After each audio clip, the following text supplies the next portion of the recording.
hermanos, Señor los bendiga.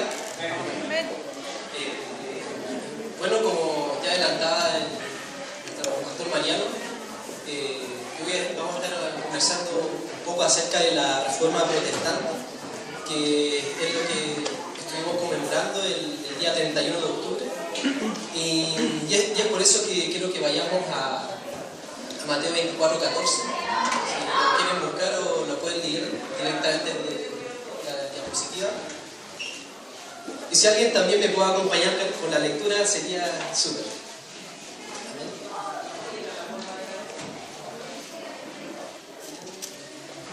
Juan, ¿quieres? Y será predicado este evangelio del reino en todo el mundo, para testimonio a todas las naciones. Entonces vendrá el fin. Bueno, la Reforma Protestante, todos sabemos que fue un acontecimiento histórico muy relevante, sobre todo para nosotros como evangélicos. Forma incluso parte del programa del Ministerio de Educación, ¿cierto? Están los libros de historia, los jóvenes, los niños lo estudian. Para otros, este rico feriado que pudimos disfrutar hace 2 días, que nos dio nuestro presidente Sebastián Piñera. Y también hablamos también un poco de...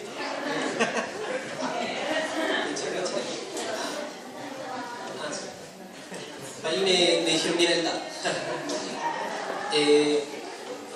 Entonces, bueno, y para algunos también comentamos que esta reforma que llevó a cabo Martín Lutero, que sería quien impulsaría y daría esta semilla de este movimiento que nos da nacimiento a muchas iglesias que conocemos hoy en día.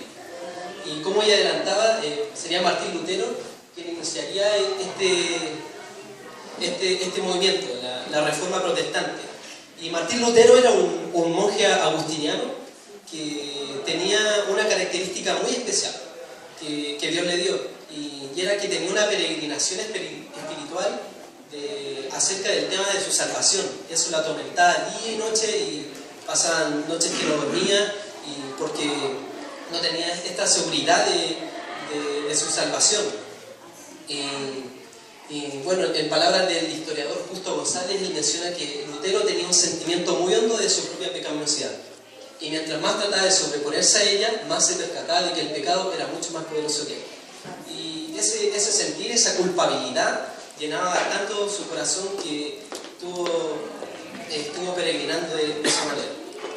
Y, sin embargo, cuando empezó a estudiar Romano, en el capítulo 1 al 17, si podemos seguir la lectura desde acá, él comenzó a estudiar este pasaje, que dice lo siguiente: porque el Evangelio, la justicia de Dios, se revela por fe y para fe, y como está escrito, mas el justo por la fe vivirá. Amén. Y la verdad es que al leer este pasaje para Lutero no fue muy cómodo, la verdad. No fue muy sencillo, porque el mismo concepto de justicia de Dios le molestaba bastante. Él se imaginaba un Dios sádico que castigaba a pecadores y se deleitaba en ellos. Y mucho más le hacía como en sus neuronas más le incomodaba de poder unir estas dos partes, de que el Evangelio es justicia de Dios, pero más el justo por la fe vivirá.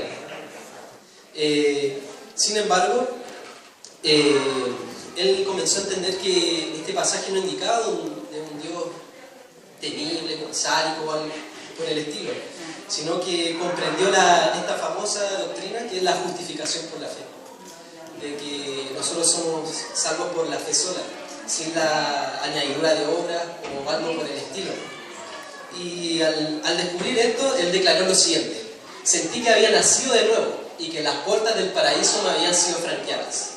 Las escrituras todas cobraron un nuevo sentido, y a partir de entonces la frase justicia de Dios no me llenó más de odio, sino que se me tornó indeciblemente dulce en gratitud de un gran amor. Fue así que el 31 de octubre de 1517 Martín Lutero clava hasta 95 tesis en el castillo de Gutenberg, en Alemania, como una forma reaccionaria ante la injusticia que estaba cometiendo la Iglesia Católica con la venta de indulgencias, que viene siendo algo así como tú entregas dinero y Dios te promete la salvación, te va a quitar este sufrimiento del infierno, en términos simples. Y quisiera destacar algunas brevemente de las tesis más importantes que pude leer, que me gustaría que las conocieran, ¿cierto? La primera que escribió fue la siguiente, que cuando nuestro Señor y Maestro Jesucristo dijo hacer penitencia, ha querido decir que toda la vida de los creyentes fuera penitencia. Y este es súper chocante para aquella época, porque una de las tesis decía esto, que mera doctrina humana predican aquellos que aseveran que tan pronto suena la moneda, que se echa en la caja, el alma sale nada. Cualquier cristiano verdadero, sea que esté vivo o muerto, tiene participación en todos los bienes de Cristo y de la Iglesia. Esta participación le ha sido concedida por Dios, aún sin carta de indulgencias. Por último, hay que instruir a los cristianos que aquel que socorra al pobre o ayuda al indigente realiza una obra mayor que si comprase indulgencias. Y la verdad es que ahora si alguien se para a poner estas cuestiones en la iglesia, vamos a decir al tiro que el hermano, el divisor, ¿cierto? El que quiere crear controversia en la iglesia, y la verdad es que es importante destacar esta valentía que tuvo este hombre de Dios para poder pararse y al final volver a la Escritura, que eso es lo que hizo la Reforma Protestante, redescubrir este Evangelio de la Gracia.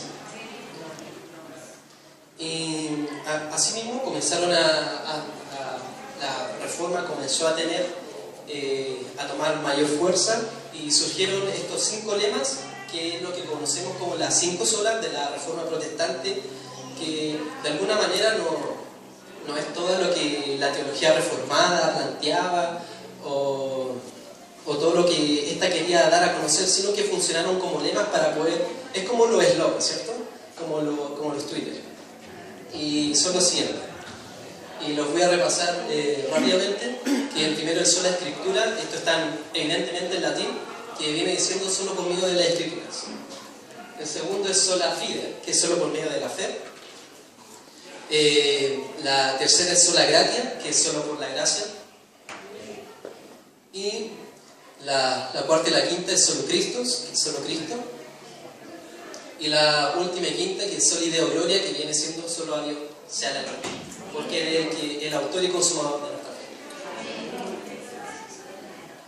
Ahora bien, quería repasar brevemente un poco del alcance de la Reforma Protestante para que nosotros podamos conocer la magnitud de este evento, y para eso hice este mapa que resume de alguna manera. Todo comienza con Martín Lutero en Wittenberg, en Alemania, y con él surgió el luteranismo. Para nosotros tenemos los más directos, que Casidoro Reina y Valera, que es nuestra famosa Biblia, que todos utilizamos. Los primeros traductores de la Biblia en español la llamaron la Biblia de Dios. Por otro tenemos a Juan Calvino en Suiza, Ginebra, que con él surge el calvinismo, y él fue el gran teólogo y sistematizador, era como una especie de ratón de biblioteca. Él resumió toda la doctrina cristiana y que nos influye evidentemente. Por otro lado tenemos Menno Simons y Thomas Münster en Alemania y Países Bajos, con él surge el anabatismo, y posteriormente de él saldría la Iglesia Bautista. Enrique VIII en Inglaterra, que con él surgiría el anglicanismo. Y por último John Knox en Escocia, él sería el reformador de Escocia, que surgiría el presbiterianismo. Y acá saqué este cuadro para poder ver cómo la iglesia evangélica se va formando hasta el día de hoy, del año 2000. Ahí tenemos conocemos el pentecostalismo, el adventismo, que son iglesias que conocemos como ahora. El luteranismo siguió su línea, y podemos pasearnos por Santiago Centro y vamos a ver a toda esta iglesia. Y por último, y a modo de conclusión, creo que lo más importante es que debemos quedarnos con acontecimiento de la Reforma Protestante no es mucho de que si tenemos que ser como los reformadores o que volvamos a estos tiempos de antaño o cosas así, sino que más bien comprender que Dios interviene soberanamente en el curso de la historia. ¿Amén? Es comprender cómo al final a Dios le place que surjan todas las cosas, ¿no? Porque existe una falsa creencia, que si no me equivoco, que se llama panteísmo, que cree que solo Dios es un creador, ¿cierto? Sin embargo, nosotros leemos la Escritura y sabemos que Dios no es solo creador, sino que también es preservador de todas las cosas. Y no es una especie de... el panteísmo cree que Dios es una especie de este relojero que le da cuerda a la creación y el curso de la historia sigue como su curso natural, ¿cierto? Al contrario, nosotros creemos en un Dios que actúa activamente con la historia, ¿no? De hecho, Él mismo vino en carne humana y estuvo con nosotros. Y del mismo modo que nos habla Mateo 24:14, de que este evangelio será predicado, el evangelio del reino, entonces vendrá el fin. Dios quiso utilizar la Reforma Protestante justamente para eso, porque Él veía como al final su palabra y el precioso evangelio de la gracia había estado tan encerrado en el latín, en el sacerdocio de la Iglesia Católica, que de hecho Juan Calvino elaboró un lema que se llama en latín post tenebras lux, que quiere decir después de la oscuridad, luz. Y para él significó que después de tantos siglos de oscuridad, de una vida eclesiástica sin evangelio, el evangelio comenzaba a tomar fuerza, este evangelio de la gracia comenzaba a depositarse en cada uno de los corazones de las personas. Y eso es lo que quiero destacar. No importa si Lutero las clavó tanto en la puerta del castillo de Gutenberg, estas 95 tesis, sino que estas tesis sirvieron como una semilla que brotó en cada uno de los corazones y que vienen también siendo nuestros propios corazones, que nos hemos sorprendido por este evangelio. Amén. Por lo tanto, Dios nos insta a redescubrir este evangelio de la gracia, que podamos vivirlo y no entenderlo solo como... Porque es típico que entendemos que el evangelio es una especie de puerta de entrada al cristianismo, ¿no? Como el punto de inicio, y de ahí yo me pongo las pilas y me empiezo a esforzar. El evangelio, hermano, es mucho más que eso. El evangelio no es solo la puerta de entrada, sino que todo el camino que tenemos que llevar en nuestra vida cristiana. No nos hace libres solo del pecado, sino que también nos hace justos ante Dios. Y es tan así que quería terminar con esta última tesis que quiero destacar, que es la 62, que el verdadero tesoro de la Iglesia es el sacrosanto evangelio de la gloria y de la gracia de Dios. Y están así, hermanos, que el evangelio debe penetrar cada una de nuestra área, de nuestros corazones. Y es por eso que cuando de hecho, uno de los problemas cuando leemos la Biblia es que intentamos buscar el principio bíblico como el precepto a seguir y ahí decimos, sigámoslo. Cuando en realidad deberíamos vivir este evangelio en cada una de su área durante toda nuestra vida. Por ejemplo, la razón cuando, ahora recién pasamos la ofrenda y muchas veces somos muy reacios a entregar dinero, ¿cierto? Hay una especie de amor por el dinero que somos incluso capaces de no reconocer en nuestros propios corazones.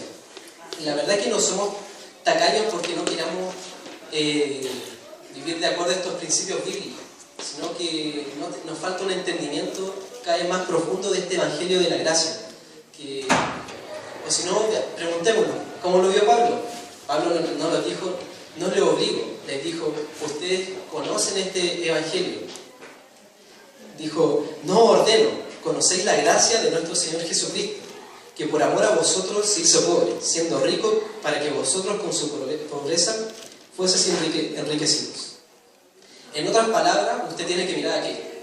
En la medida que usted vea este gran amor, esta gracia, su gran amor crucificado, encarnado y crucificado, cada vez que nos sorprendamos más de eso, el dinero va a dejar de importarnos. porque nuestra seguridad ya no va a estar en estas cosas materiales, sino que la seguridad de que nosotros tenemos participación en todas las riquezas en Cristo. Otro ejemplo, no enseñemos el Salmo 23 simplemente como solemos hacerlo. Jehová es mi pastor, nadie me faltará. Todos lo conocemos, ¿cierto? Junto a agua de reposo me pastoreará, en verdes campos me hará reposar, ¿cierto? Lo repetíamos desde pequeños en la escuela dominical. Y la verdad es que solemos enseñarlo de esta manera. Vayan y confíen en que Él es nuestro pastor, nada nos faltará y vamos a reposar en verdes campos. Y la verdad es que nunca termine la lección del Salmo 23 sin ver el Evangelio, sino que cuente que hubo uno que no estuvo en aguas cálidas, en aguas de reposo, sino que dijo tengo sed. Hubo otro además que no fue llevado a verdes campos, al contrario, fue llevado a una cruz y cuando estaba en la más profunda separación, él dijo clamando, Padre, ¿por qué me has abandonado? Y la verdad es que es este evangelio que nosotros tenemos que predicarnos constantemente y no simplemente azotar nuestras conciencias de tener que obedecer, sino que como una respuesta de gratitud nosotros podemos ver la obra de Cristo y descansar en Él. Amén. Eso es.